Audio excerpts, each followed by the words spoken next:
O que é a Lei Magnitsky? No TerraçoCast de número 475.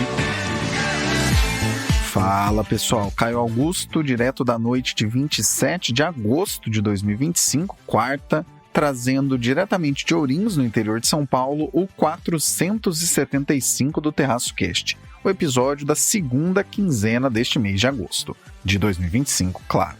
Quem está comigo hoje? Aquelas que compõem o trio mais amado do Brasil. E aí, Raquel de Sá? Alô, terraceiros e terraceiras. Aqui quem fala é a mulher do tempo sem tempo. E eu sigo aqui com muito frio, depois de passar calor, nesse tempo maluco, né? Eu devo dizer que a previsão do tempo adiante é de continuidade, de frio do Alasca, que acaba sendo intercalando com o calor do Saara. Pois é, gente, para você que mora em São Paulo, pelo menos, né? Mas na verdade eu fiquei sabendo que foi um movimento, eu ia falar global não, né? Mas foi um movimento de grande parte aqui do sul, sudeste do Brasil, né? Que a gente tava muito frio, faz muito tempo, esse inverno não vai embora. E, né, bem como eu comentei na semana passada com vocês, 15 dias, desculpa aqui, São Pedro resolveu falar, vocês querem inverno? Então toma aqui inverno. E aí do nada veio o veranico. Aí eu falei, então isso aqui tá com mais cara de inverno, né? Aqui no Brasil, calor e tudo mais, 30 graus. Mas pois é, gente, aparentemente foi só um veranico, né? Do jeito que ele veio, ele foi embora. E seguimos aqui, congelando aqui nessa mensagem, né? Que São Pedro resolveu dar pra gente de que faz frio no inverno, inclusive no Brasil. Tempo realmente tá maluco. Aqui no interior o veranico pegou, mas tá quase um clima de deserto. Temperatura chega a 30 durante o dia e à noite fica aquele ventinho que vale a pena encostar a janela. Fala, Renata Cocho.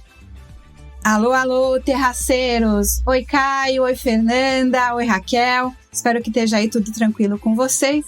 Aqui é a Renata trazendo, como sempre, o Boletim Internacional. Dessa vez eu tô gravando o TerraçoCast aqui do litoral norte de São Paulo, São Sebastião. Choveu muito, ventou muito esse final de semana, por isso eu tô até gravando na segunda-feira, aqui aos 45 do segundo tempo, trazendo o Boletim Internacional no TerraçoCast para vocês. E essa semana o Caio pediu para eu conversar com vocês para eu explicar um palavrão em inglês, né? Um palavrão americano, na verdade, que é o gerrymandering. Falei em ventinho, mas o vento lá no litoral paulista, de onde a Renata gravou, foi na verdade um vendaval.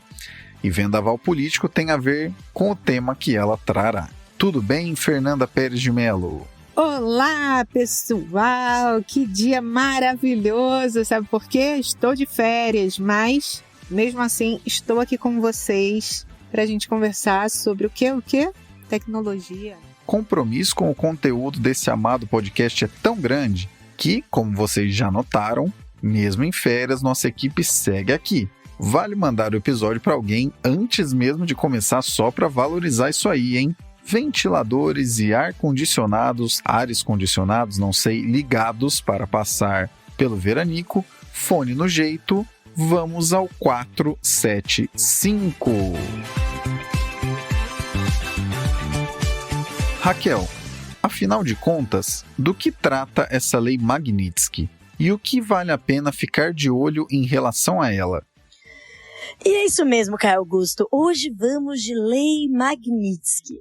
Eu acho maravilhoso como a gente fala de vários temas, assim, que se a gente pegasse, 2 meses atrás, 3 meses, a gente não ia ter a mínima ideia do que a gente tava falando, né? A gente ouvia Lei Magnitsky, que porcaria é essa?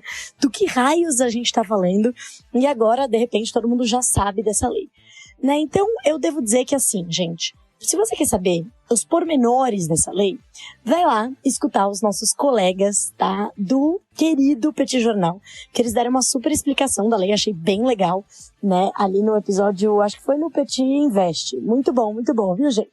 Aprendi bastante. Então, como eu já fiz aqui o jabá para os colegas do Petit Jornal, eu tô passando agora, né? Vou tentar fazer um approach diferente. Vou dar aqui um panorama geral para os nossos ouvintes do TerraçoCast, que não são ouvintes também do Petit Jornal, né?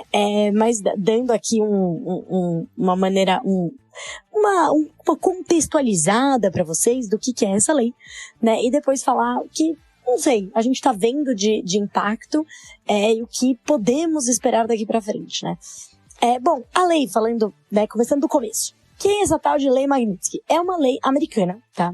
É uma lei americana que ela foi feita, é uma lei bipartidária, tá? Então ela foi aprovada pelos 2 partidos nos Estados Unidos, no Congresso americano, em 2012, e ela foi sancionada pelo presidente Barack Obama, ou seja, era uma lei lá da época do Obama.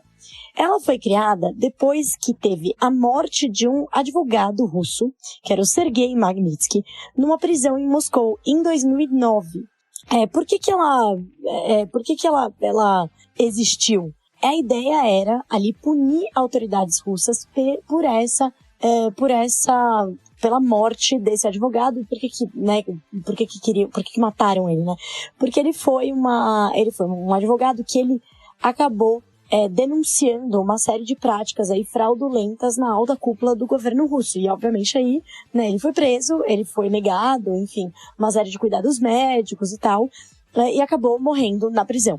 E aí, em 2016, foi promulgada a Lei Global de Responsabilidade de Direitos Humanos Magnitsky, que acabava estendendo a estrutura da lei original, que era de sancionar funcionários lá na Rússia, né, que era tratava das relações comerciais dos Estados Unidos com a Rússia, e ela passou a tratar de violações de direitos humanos e de corrupção, de uma maneira geral, né, para todos os países que têm alguma relação com os Estados Unidos, né? E aí, bom, essa é a história da Lei Magnitsky. E por que do NEIDA começamos a falar dela? Porque depois de os Estados Unidos implementarem lá as tarifas de 50% ao Brasil, e aí voltar atrás em grande parte, etc., eles resolveram, né, ir mais a fundo nessa parte do apoio político, de cunho político das sanções, e eles anunciaram em 30 de julho o ministro Alexandre de Moraes, ministro do STF aqui no Brasil, a inclusão do Alexandre de Moraes nessa lista, né, de sanções aplicadas por meio da Lei Magnitsky. Então eles basicamente falaram assim, olha, estamos incluindo aqui, existem várias listas, né, então tem listas de procurados, por exemplo, pelo FBI, listas de terroristas, e aí o Alexandre de Moraes foi incluído nessa lista, que é a lista da Lei Magnitsky. E ela implicava que por violação de direitos humanos no Brasil, né, por perseguição de políticos no Brasil, e aí no caso seria a prisão cautelar do ex-presidente Bolsonaro e etc., o Alexandre de Moraes ele teria então essa aplicação da lei. Só que aí como é que essa confusão, gente? Mas peraí, que lei é essa? Ela se aplica no Brasil? Como que os Estados Unidos podem aplicar uma lei no Brasil? É só contra o Alexandre de Moraes? É contra todo mundo? Qual é que é? Gente, eu vou começar dizendo que assim, está ainda tudo muito incerto, tá? Então não há um consenso jurídico sobre até onde se aplica essa lei. Mas há algumas coisas que dá pra gente falar. Primeiro, não é que isso é os Estados Unidos querendo aplicar uma lei aqui sobre a soberania brasileira, né, no arcabouço jurídico brasileiro. Não. Eles estão falando de uma lei sendo aplicada lá nos Estados Unidos, tá? Então não é que eles falaram assim, não, a gente tá decidindo que tem uma lei nova agora no arcabouço jurídico brasileiro. Não, não. Porém, tá, dito isso, ela teria impactos em empresas brasileiras. Por quê? Porque quando você fala, aí que começa a entrar, não se sabe exatamente até onde vai. Há parte dos advogados que acreditam que, então a lei só vai se aplicar às contas do Alexandre de Moraes, né? Então vamos olhar essa lei. Então não pode ter nenhuma transação, nada que envolva contas do Alexandre de Moraes que passem pelos Estados Unidos. Então, o Alexandre de Moraes não pode usar mais cartões de crédito que tenham bandeira americana, né, de empresas americanas, tipo o Mastercard. O Alexandre de Moraes não pode mais fazer nenhuma transação que passe pelo sistema bancário americano. O Alexandre de Moraes... Então, beleza, sobre o Alexandre de Moraes. Porém, dá para ficar mais amplo.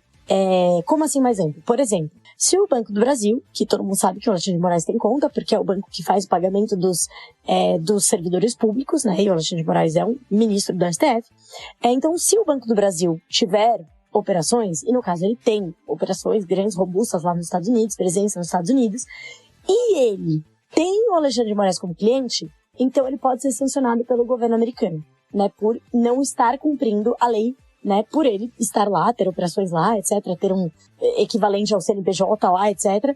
E eles poderia que tipo de sanção? Não se sabe exatamente. Proibir as operações do Banco do Brasil, fazer o Banco do Brasil fechar as contas do Alexandre de Moraes, não deixar o Banco do Brasil operar as contas do Alexandre de Moraes apenas nos Estados Unidos, não se sabe. Né? Não se sabe exatamente até onde poderia ir essa sanção, né? E por outro lado, o governo brasileiro poderia dizer assim, bom, então tá bom, vai lá o Banco do Brasil, qualquer outro banco brasileiro que tenha a conta do Alexandre de Moraes, e vai fechar a conta dele, porque afinal de contas é uma pessoa, né, contra o que pode vir, né, a conta de uma pessoa contra o que pode vir a ser uma série de sanções lá nos Estados Unidos. Só que, e se eles estariam, aí o que aconteceu? O Flávio Dino, né, o ministro do STF, um outro ministro, ele tomou ali um pronunciamento, né, fez uma decisão, que agora eu esqueci o nome jurídico disso, mas dizendo que assim, olha, gente, um entendimento que, olha, nenhuma lei estrangeira se aplica aqui no Brasil. É isso. Não tem nada de magnânimo aí que vai se aplicar aqui. E aí, o que eu falei no começo é meio óbvio, né, só que caso haja esse entendimento do STF, que os bancos brasileiros estão atuando porque eles estão olhando uma lei americana e não seguindo o entendimento do STF, eles podem ser sancionados o quê? Aqui. Então começa uma certa confusão, tipo, e agora, né? Se a gente descumpre aqui essa decisão do STF do Flávio Dino, a gente pode ser sancionado aqui. Com o quê? Não sabemos exatamente. E lá nos Estados Unidos, a mesma coisa. Então fica esse conundrum, né? Esse pepino, em bom português, sobre a operação de várias das instituições financeiras, vários bancos brasileiros. E aí, por isso que a gente viu nas últimas semanas uma queda muito grande dos bancos, né, de uma maneira geral, dos bancos brasileiros, principalmente do Banco do Brasil, que todo mundo tem certeza que tem conta. E aí também fica as próximas derivadas, né? Pô, mas será que é só o Alexandre de Moraes? Será que eles vão estender isso para todos os ministros do STF? Será que eles vão estender para outros congressistas que eles acharem prudente, né? Prudente no sentido, né? Que eles acharem que faz sentido? Então vai ter outro nominal. E aí todos os bancos que tenham conta dessas pessoas específicas. Aí começa a entrar, eu tô fazendo aqui, vocês não estão me vendo, mas tô fazendo um círculo com a minha mão para dizer que é um grande bololô, né? Você entra nesse grande bololô. Que não se sabe até onde vão as sanções, até onde iriam as sanções, se haveria sanções, se teria no Brasil, não teria.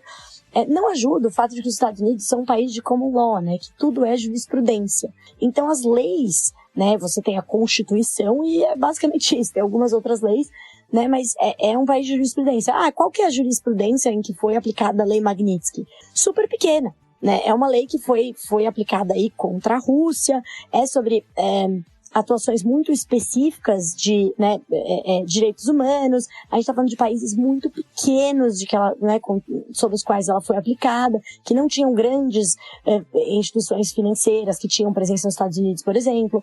Então, assim, de fato, a gente não tem uma jurisprudência muito clara. Aí muita gente pergunta, mas será que então o Brasil pode ser tirado do sistema SWIFT? Não, isso são coisas diferentes, tá? O sistema SWIFT, que é aquele sistema em que há transações comerciais do mundo todo e que você faz a liquidação, né? Ali você faz, enfim, a convertibilidade de uma moeda em outra, blá, blá, blá, que todo o dinheiro do mundo passa por ali. Ele é um sistema que fica sediado em Genebra, se não me engano, né? É europeu.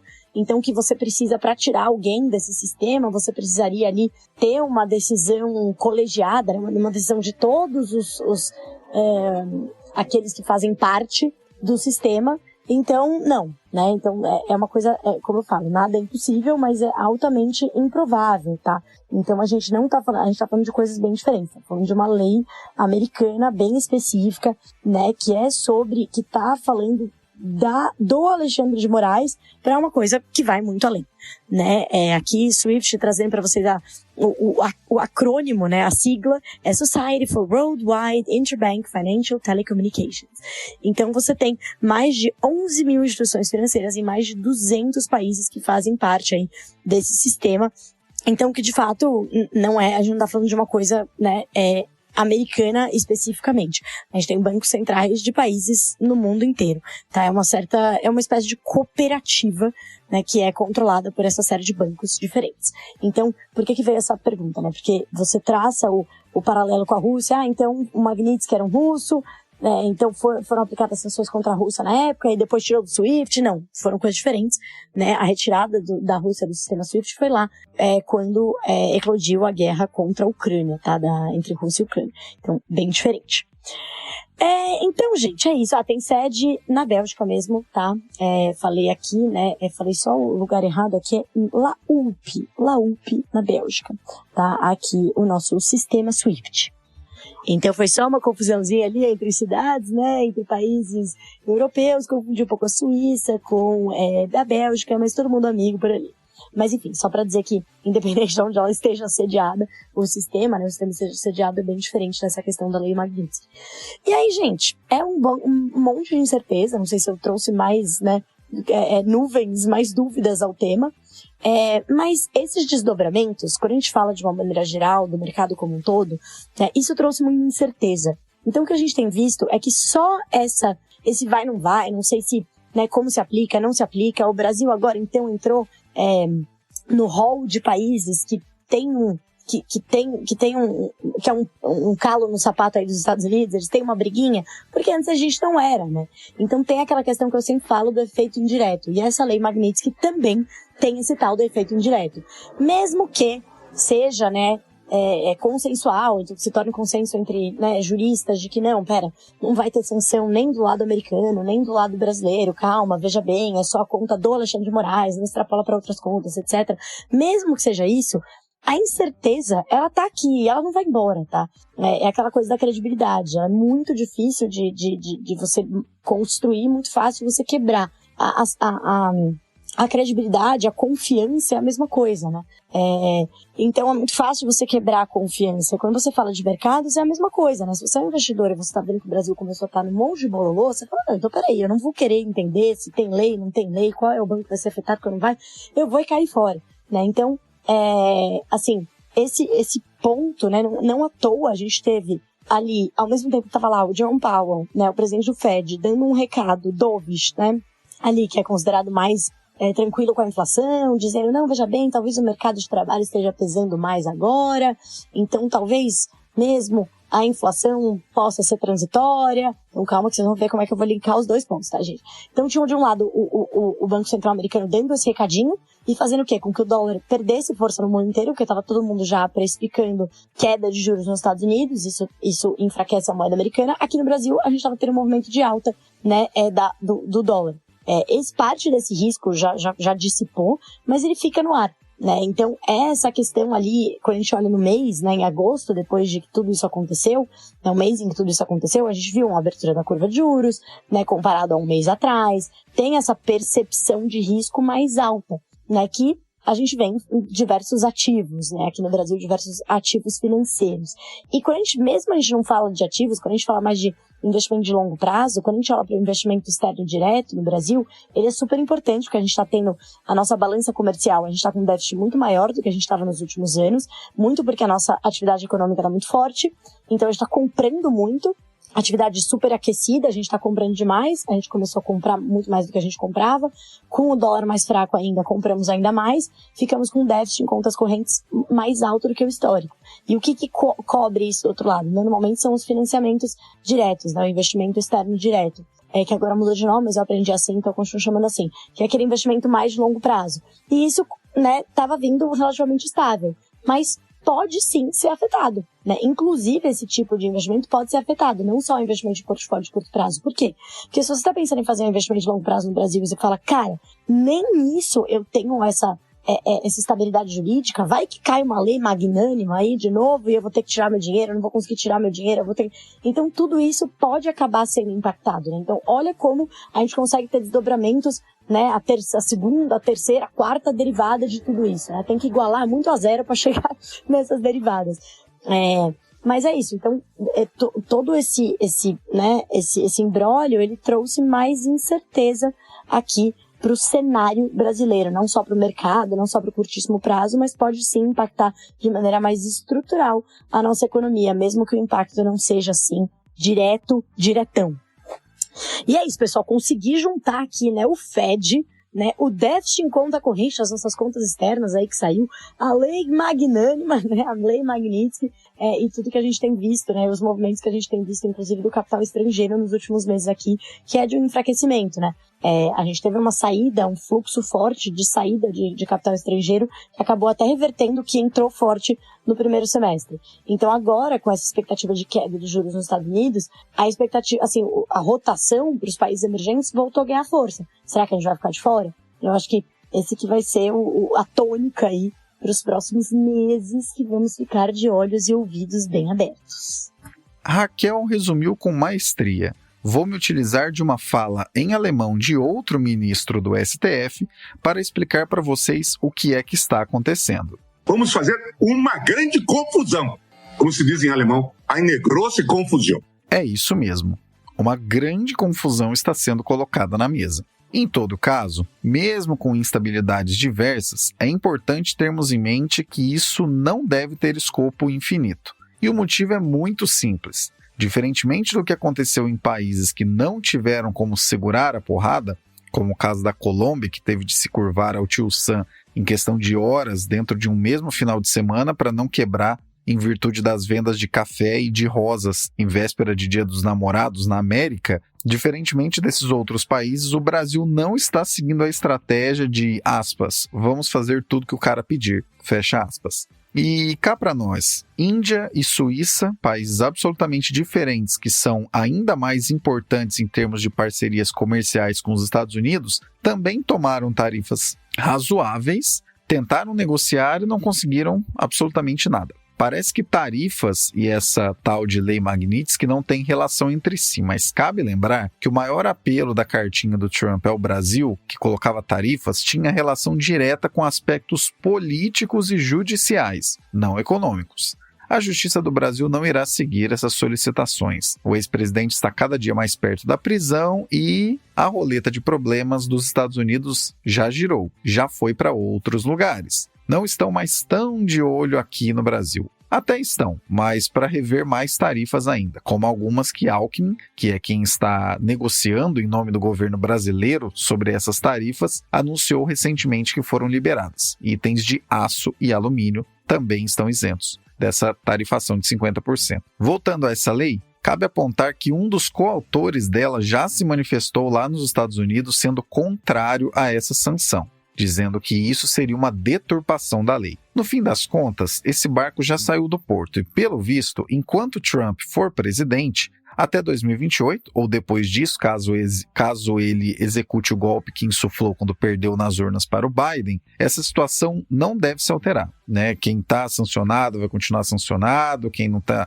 com visto autorizado vai continuar sem visto e tudo mais. Em todo caso, coisas como essa empurram ainda mais a institucionalidade dos Estados Unidos para a beira do abismo. Instituições globais de comércio e de diversas outras áreas foram pavimentadas pela América nas últimas 7 décadas ou mais. E aparentemente isso não importa mais para eles. É tarifação para parceiros históricos, é largar a Europa na rodovia com avanços da Rússia invadindo a Ucrânia enquanto aperta a mão e só dá sorrisos para o Putin, é pressionar para demitir diretora do Fed que, vejam só que curioso, havia sido indicada por outro presidente e dias depois ainda disse em breve teremos maioria no Fed, o que fere aí a independência institucional do Fed, em termos práticos. Enfim, os efeitos disso tudo, dessa tarifação e dessa insegurança, são negativos ao Brasil? Claro que são. Até porque, como bem disse a Raquel,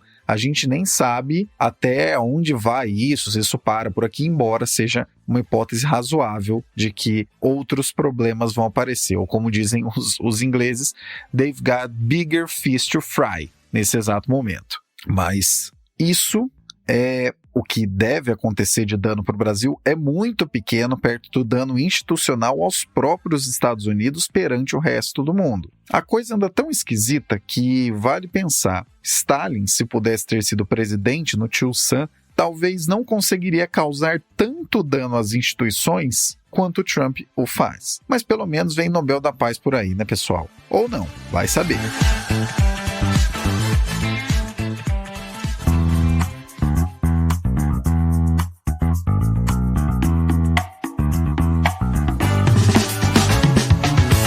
Na Linktree do Terraço Econômico estão todas as informações pertinentes sobre nossas atividades, como nossas redes sociais oficiais, parcerias e e-books atualizados. Para saber como você pode nos acompanhar independente do lugar, é só dar uma olhada no link que está na descrição desse episódio.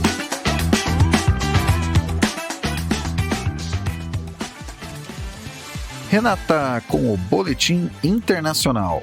Gerrymandering, a manobra que muda as eleições nos Estados Unidos. Então, o que significa o gerrymandering? O gerrymandering é um tipo de manipulação do processo eleitoral nos Estados Unidos, que é uma coisa que aconteceu lá no século retrasado, né? Começou a ser aplicado ou praticada essa prática em 1812 e leva esse nome porque ele tem a ver com o governador do estado de Massachusetts. Eu nunca sei falar o nome desse estado. Foi criado, né? Começou essa prática em 1812, como eu falei, pelo governador de Massachusetts, o Elbridge Gerry.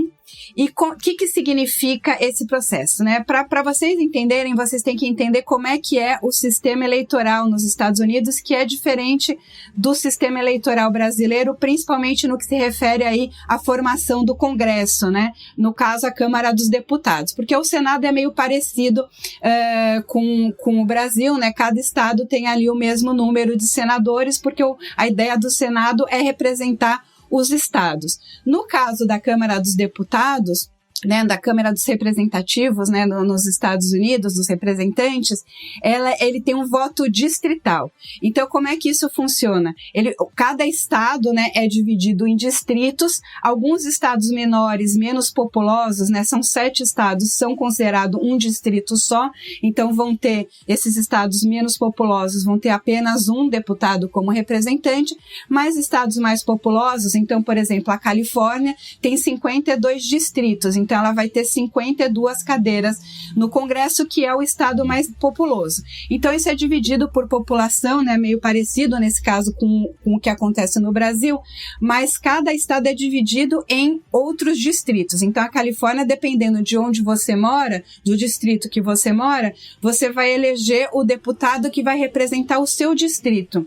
Então, não é como no Brasil que, por exemplo, as pessoas se candidatam a deputado federal por São Paulo e qualquer pessoa que mora em São Paulo pode votar em qualquer candidato para deputado federal. No caso dos Estados Unidos, não. Você só pode votar nos deputados que estão disputando no seu distrito. Então, como é que é feita essa manipulação?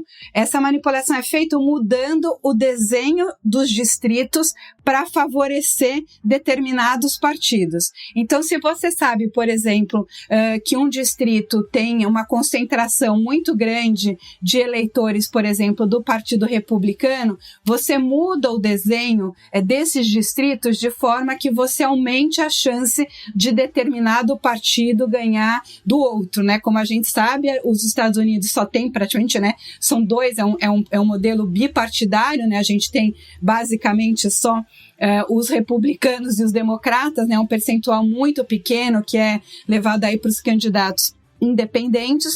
E a gente vai ter, no ano que vem, né, nos Estados Unidos, o que a gente chama de eleições de midterms.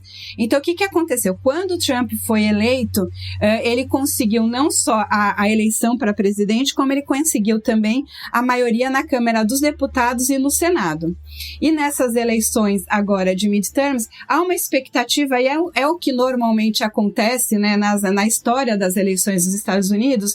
O partido que vence as eleições e que está ali na presidência tende a perder algumas cadeiras nessas eleições de midterms por próprio desgaste, né, do começo de governo, né? As pessoas, em geral, os governos começam com uma grande expectativa nos primeiros 2 anos, não conseguem fazer muita coisa ou tem uma certa decepção dos eleitorados, então é comum que o partido que ganhou as eleições presidenciais perca algumas cadeiras nessa eleição de midterms.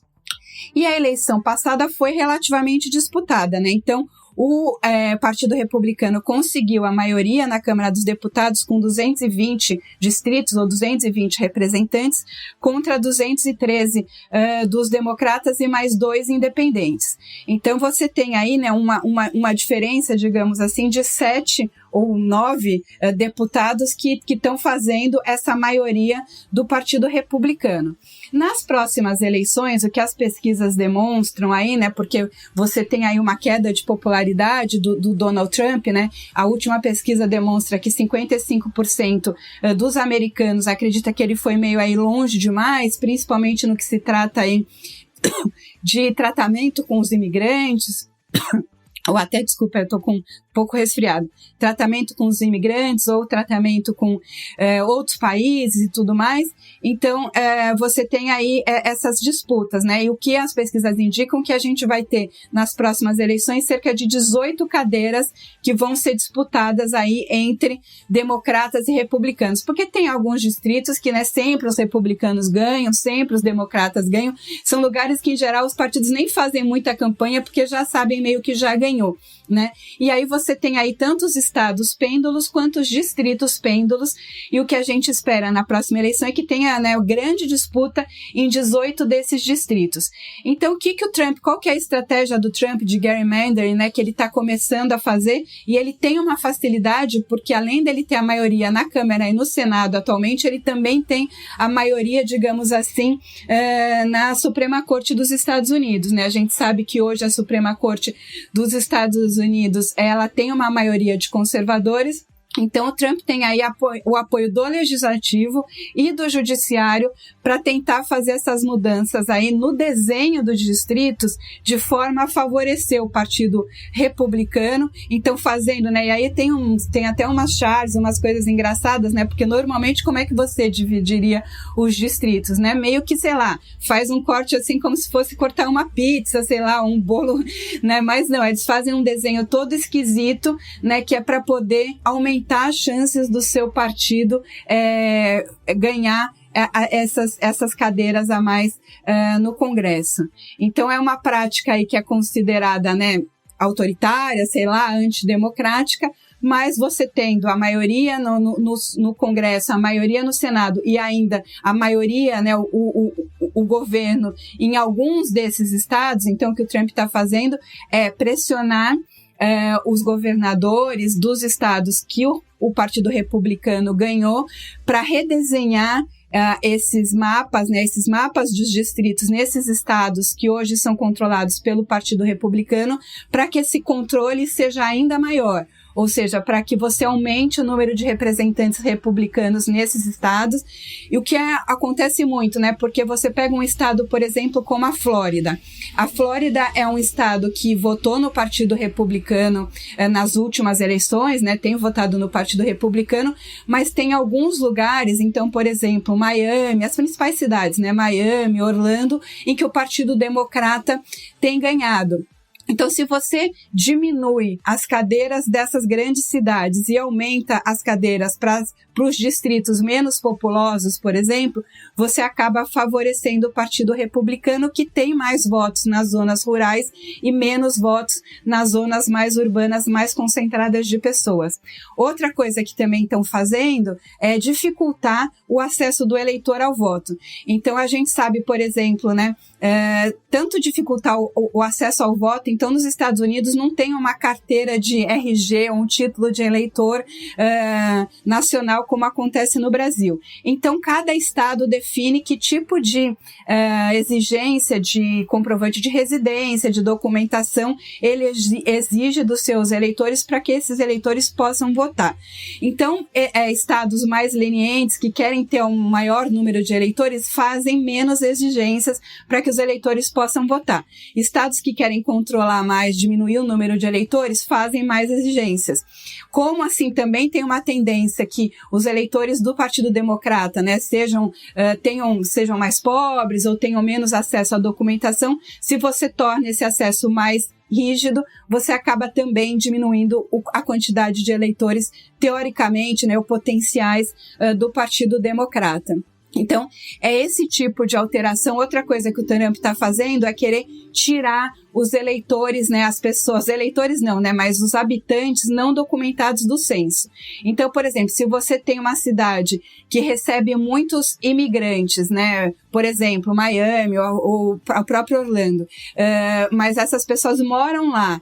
Então, você tem uma população maior, mas esse número de pessoas ou são imigrantes que não estão documentados ou que ainda não podem votar, o Trump quer tirar essa população do censo para que a população considerada no censo seja só a população de cidadãos americanos e não uma população total, né, de pessoas que moram no lugar. Então, isso também acaba favorecendo o Partido Republicano. Então, são estratégias aí, né, que são do jogo, mas não deixam de ser uma estratégia de manipulação eleitoral que pode favorecer aí o Trump nas eleições de midterms do ano que vem, que, como eu falei, né, é uma eleição que tende a ser bastante disputada e a expectativa é que o Partido Democrata ganhe, né, volte a ter a maioria na Câmara dos Representantes, né, na Câmara dos Deputados, e se isso acontecer, acaba dificultando, né, uma série de medidas que o Trump possa querer fazer, não só dificulta medidas do governo Trump, como pode começar a ter investigações, né? O partido que controla a Câmara dos Deputados também tem mais facilidade para conseguir investigar eventuais ações criminosas ou erradas, enfim, do governo. Então, isso acaba sendo uma ferramenta para os democratas, se acontecer, de dificultar o governo Trump e de eventualmente indiciá-lo também, né? Como aconteceu da última vez que o Trump foi eleito. Então, vamos lá continuar acompanhando aqui para vocês no Boletim Internacional. A gente vai continuar analisando e acompanhando para ver como é que se dá esse desdobramento aí, se de fato o Trump consegue ou não mexer nesse tabuleiro, nesse desenho, nesse quebra-cabeça dos distritos americanos, com essa finalidade de aumentar as chances dele de continuar controlando a Câmara dos Deputados nos Estados Unidos. Antes mesmo de começar o comentário, vamos indicar um documentário da CNN para que vocês assistam. O nome do documentário é o seguinte: papel e caneta aí, anota aí direitinho, ou qualquer coisa volta o áudio para você guardar o nome. Bush versus Gore, Too Close to Call. Esse documentário está na íntegra no YouTube, é de 2015 e foi colocado no ar há 2 anos pela CNN. E ele fala das eleições de 2000, que, entre contagens e recontagens diversas, foi finalmente decidida por cortes judiciais. Cada minuto desse documentário te faz pensar em como é melhor ter justiça eleitoral do que viver em uma bagunça. Enfim, fica aqui a recomendação. Voltando para o assunto, essa manobra, gerrymandering, perdão aí o inglês se estiver um pouco enferrujado, fora do padrão correto, mas enfim, vocês viram aí qual é a manobra. Gerrymandering não é algo novo e nem está sendo executado só pelos republicanos agora. É algo confuso que serve para tentar alcançar maiorias eleitorais a cada estado. E como já te contamos aqui em detalhes, vale procurar episódios de proximidades eleitorais nos Estados Unidos, a eleição por lá é por estado cheio e não pelos votos. Ou seja, se tiver 50,00001% de um estado, você tem os delegados daquele estado e tudo mais. Então, por isso que essa manobra é feita. Então, na prática, com o gerrymandering, quem está no poder tenta evitar a perda das casas legislativas nas midterms, o que, de novo, não é algo novo, apesar de estar sendo executado agora. Se essa manobra vai dar certo, não sabemos, mas é importante que você saiba que ela está sendo colocada em prática nesse momento e, na prática, se ela der certo, Trump continuará tendo maioria nas casas legislativas nas midterms do ano que vem. Como ele anda bem soltinho em suas vontades insanas, boa sorte ao americaninho médio.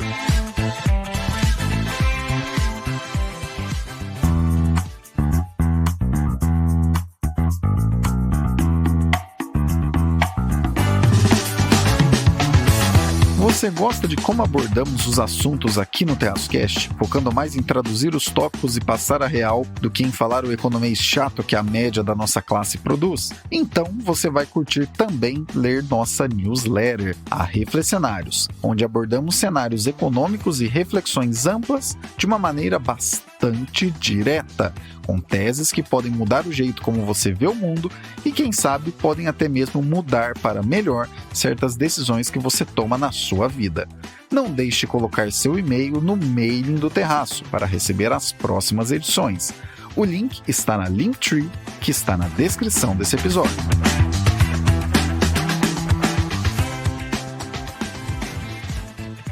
Fernanda, como as tarifas de 100% sobre semicondutores que os Estados Unidos estão ameaçando colocar podem mexer com esse mercado no mundo? Pois bem, Caião, hoje a gente sabe que Taiwan e Coreia do Sul concentram a produção dos chips mais avançados do mundo, essenciais para aplicações que vão de eletrônicos, enfim, nossos smartphones, TVs, enfim, e mais recentemente para inteligência artificial. As empresas como a TSMC, que a gente já comentou aqui há anos no TerraCast, detêm tecnologias e capacidade produtiva que não podem ser substituídas no curto prazo.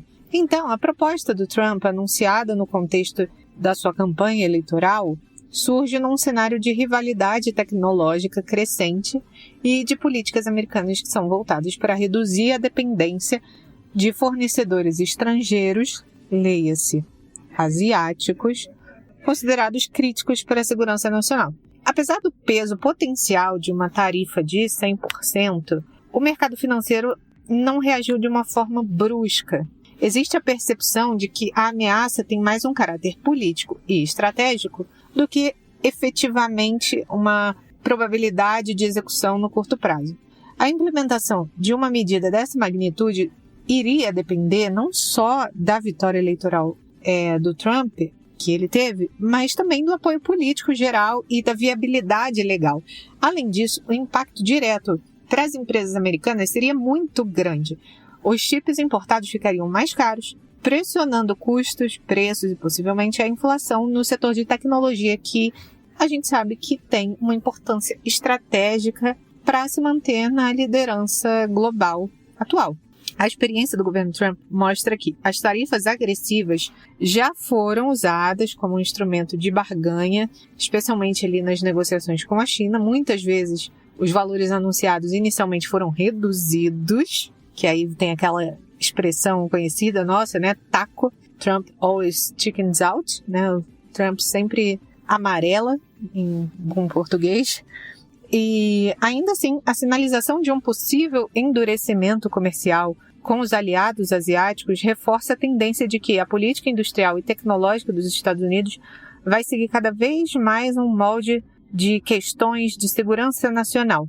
Mesmo sem efeito imediato nos preços ou nas bolsas, essa discussão reaviva um ponto central para os investidores, para as empresas, que é a vulnerabilidade decorrente da concentração da produção dos chips avançados em poucos países. Taiwan, Coreia do Sul, onde mais? Esse fator tem impulsionado nos últimos anos as políticas de incentivo à produção doméstica, como o CHIPS Act, que eu já falei para vocês aqui em alguns episódios aí passados, é só procurar, e a busca por diversificação das cadeias de suprimento. Porém, a construção de novas fábricas de semicondutores exige investimentos bilionários e anos de desenvolvimento, o que mantém Taiwan e Coreia do Sul como peças-chave no tabuleiro global. Resumindo, ainda que a proposta do Trump possa não se concretizar, né, porque ele sempre costuma dar para trás, ela cumpre o papel de lembrar a todo mundo que o comércio global de tecnologia está cada vez mais sujeito às decisões políticas e estratégicas. É um alerta para que os governos e as empresas acelerem os seus planos de reduzir dependências e aumentem a resiliência das suas cadeias produtivas, coisa que a gente já falou também várias vezes sobre o nearshoring, né? É um movimento que se confirma e pode redefinir o mapa da indústria de semicondutores nas próximas décadas e que a gente está acompanhando de perto desde o início. Queria muito saber a sua opinião, Caião. Lado bom desse podcast ser ancorado de vez em quando com certo delay é que ele já chega com notícias atualizadas que compõem o contexto dos assuntos que a gente faz a curadoria e traz aqui para você. Do momento em que a Fernanda gravou até agora, o governo americano pegou para si 10% da Intel, transformando em ações um valor que havia sido repassado à empresa por meio de subsídios. E importante, disseram que devem fazer isso com mais empresas daqui em diante. Haja capitalismo de mercado, hein? essa ideia de colocar tarifas de 100% sobre a chegada de semicondutores aos Estados Unidos, exceto sobre aqueles que forem fazer lobby, né, o lobby mais explícito da história do capitalismo, com filmagem ao vivo e tudo, essa manobra é mais um forte passo no speedrun de Brasil, que a maior economia do planeta passa agora. Nós, aqui no Brasil, sabemos direitinho o que acontece ao longo do tempo quando você encarece os insumos importados para, paradoxalmente, tentar reforçar a produção local. Não há diferença do que está sendo feito lá fora e o que o Brasil faz há muito tempo. Talvez você pense que por ser uma economia muito maior e com mais poder de fogo, seja fácil tocar tal, com muitas aspas, política industrial dos Estados Unidos. Mas é tudo igualzinho ao que o Brasil faz há muitos anos e décadas. E não sei se vocês já repararam, mas isso sempre esteve longe de permitir que nosso setor industrial pudesse avançar em produtividade ou até mesmo em participação no nosso PIB, com exceção àqueles setores que estão conectados ao resto do mundo de maneira bastante intensiva, como é o caso do agro e da agroindústria.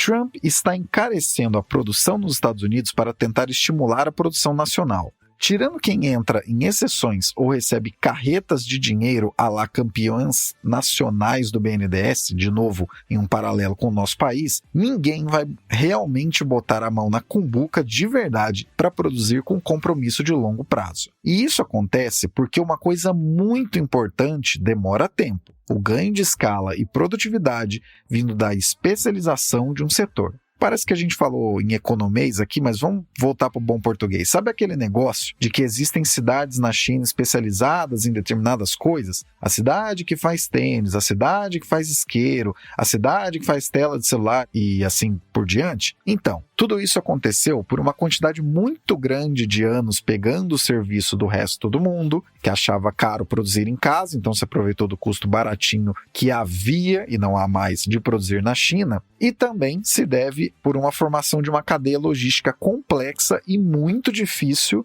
de emular em qualquer outro lugar do mundo. Já falamos sobre isso em uma edição da Reflexionários, quando comentamos que o modelo da China pode até ser vencedor, mas não é replicável em outros lugares. Todas as permissões econômicas, desapropriações para alocar fábricas e até mesmo construções de moradias para trabalhadores dessas indústrias, muitas dessas moradias, inclusive, construídas antes mesmo das fábricas existirem, essas são coisas específicas e que demandam um nível muito elevado de coordenação. Nível este que só uma economia de regime político fechado consegue entregar. Claro que são coisas diferentes, mas pense nesse exemplo para entender melhor o que a gente quer dizer com isso. Desde 2008, a Califórnia, um dos estados mais ricos dos Estados Unidos, que seria uma das 5 maiores economias do planeta se fosse um país, desde 2008 a Califórnia tenta construir um trem-bala entre Los Angeles e São Francisco. Já foram investidos mais de 15 bilhões de dólares e o projeto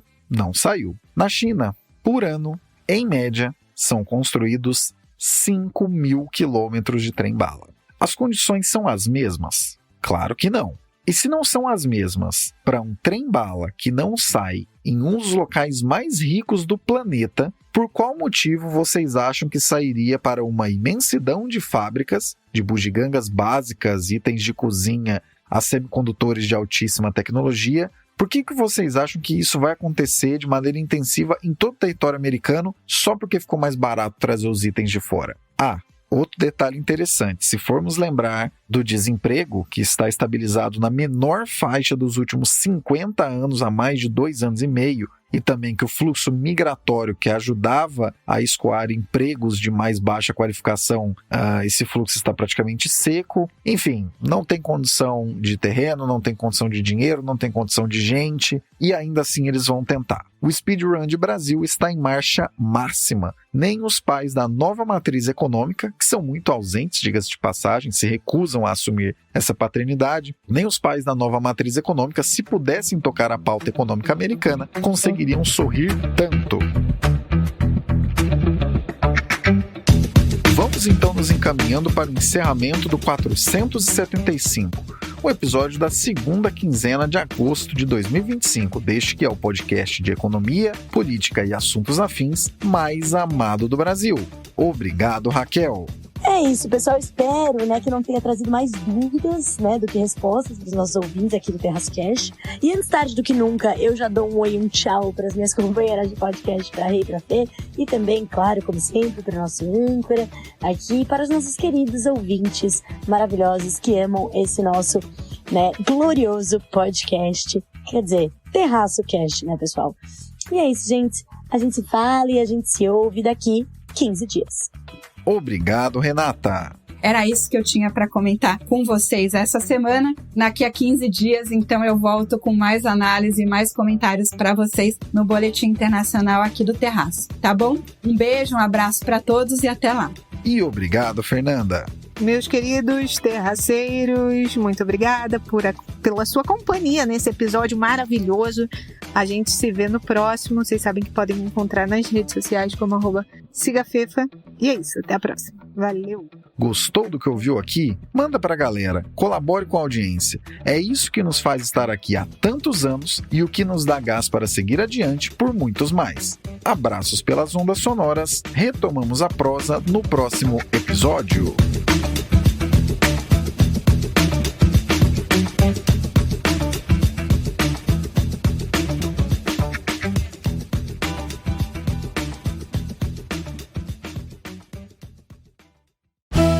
Este episódio foi editado por Atelas, soluções em áudio para podcasts.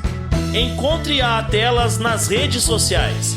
É só buscar por @AtelasEdição.